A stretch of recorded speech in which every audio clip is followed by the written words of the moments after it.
No, you can't take a shower yet. Yeah, no, still not ready. No matter how cute you are.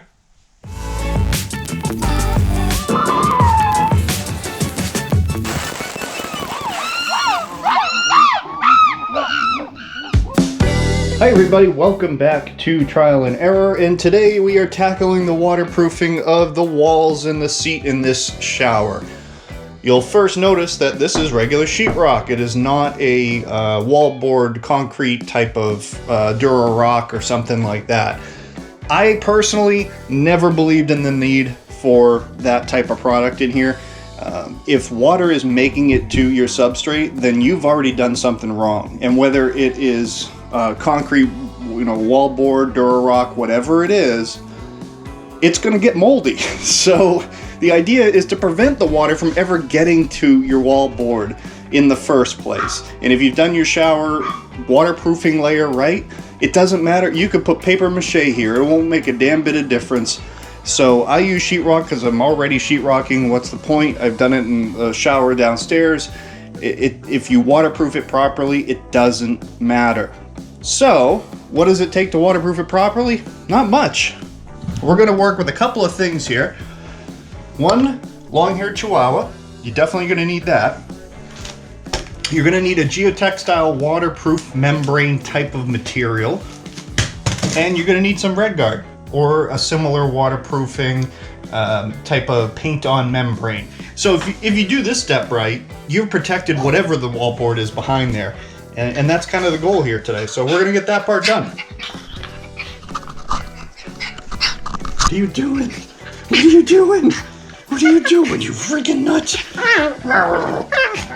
So we're going to start off with some thin set here, and we're just going to put a thin layer down over the seams. We're going to go in, we're going to fill in any of those gaps. We're going to lay us a nice thin layer, and that's what we're going to use to adhere the membrane fabric to.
nice thing about RedGuard, unlike some of the black stuff that you see for waterproofing showers, is that RedGuard is meant to go directly over drywall itself. And it will work and act as a waterproofing layer, really kind of negating the need for a cement backing board. So why buy a product that's more expensive and harder to work with, a hardy board or something like that, than you need if you're going to waterproof it anyway. So we're going to use some RedGuard here, and we're going to start by just kind of pre-treating some of the corner areas and the areas that are more prone to leaking. And we will get an extra layer on those, and then we will coat heavily all of the areas that are going to get wet. And there's really no reason to do anything above, where your shoulder line is. You can do it, it's not going to hurt anything. Anywhere that you could have some pooling or a constant spray of water, you want to make sure you've got some membrane material in there before you go and try to seal it. Here comes the Pepto Bismol. Oh, it's so pretty. It's so pretty. Use the world's cheapest brush because it's a one and done type of deal. This stuff's pretty nasty, but it's pretty cool too. So we're just going to basically lather it in. And it's dry when it turns from this nice pinkish color to red.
So I am very comfortable with this level of waterproofing for the shower.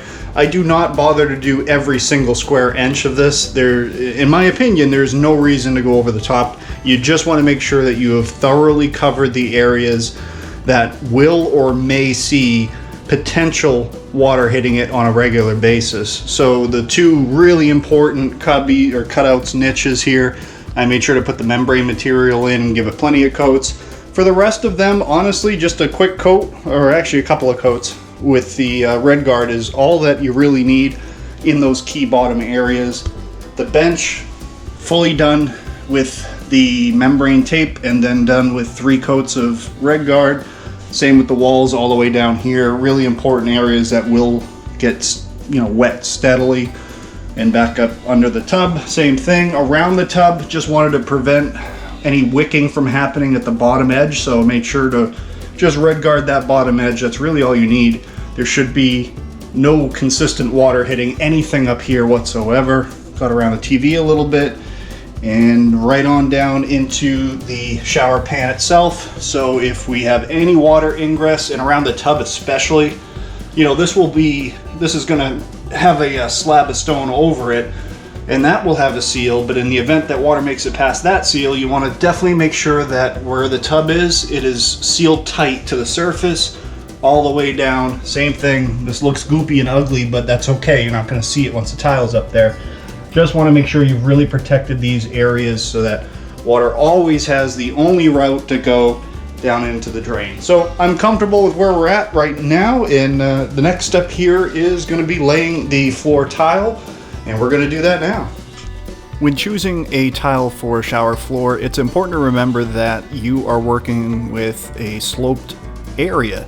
So smaller tiles typically are a little bit easier to work with. Of course, they don't cover nearly as much distance, so they're kind of tedious. But when it comes to being able to put curves and bends in them, obviously the smaller the tile, generally speaking, the easier it's going to be to lay on a shower floor. The other side of that fence is that it's very easy for these small tiles to not lay straight. So you want to make sure you're stepping back and visually looking at it from a bunch of different angles, or using some sort of tool to make sure that your lines stay straight. I'm sure you've all seen a wavy tiling job and it just looks like crap. So that's something you want to be aware of. The other thing you'll probably notice me every once in a while, I'm tapping down using a grout float to make sure that all these little tiles lay evenly. Really, really important, especially on a shower floor. You don't want to have certain ones sitting lower than others, so you want to use a flat, even surface to put gentle pressure to bed them into the mortar. If your tile job was wavy or not straight, you're going to find out when you get close to the drain like this. So I did take a couple of measurements as we were coming down to make sure that as we meet that drain, we meet it dead nuts right down the middle.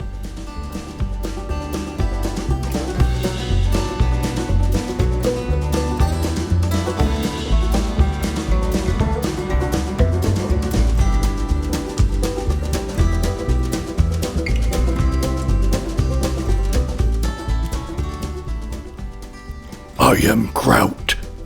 Alright, so we're getting into the grouting here. Now, I like to use Fusion Pro grout. It's actually the only stuff I ever use because it is a one-step and you're done type of grout. The drawback to it is you got to work pretty quickly, and you really need to spend the time to make sure that you're not leaving any haze behind on your tiles, because it will never come off once it's dried on there. The good news is you never need to seal it. It will never stain no matter what you drop on it, and it's one step and you're done. It's pre-mixed in the jugs, and you're... Ooh, the jugs. Hey, hey, hey. Anyway, that's my suggestion. Take it or leave it. If you like to work slowly, this is not the stuff for you. If you do use it, make sure you have that microfiber to kind of give it a very light buff, as you see me doing there, to ensure that you have a clean tile surface. You don't want to haze, especially with what we're using down here, some glass tile, and it would really show it. So, but like I said, one step and you're done with this stuff, and it looks as good 10 years down the road as it does the day you put it in. It's just a really nice product. So you may have noticed that some wall tile just magically appeared about midway through this video.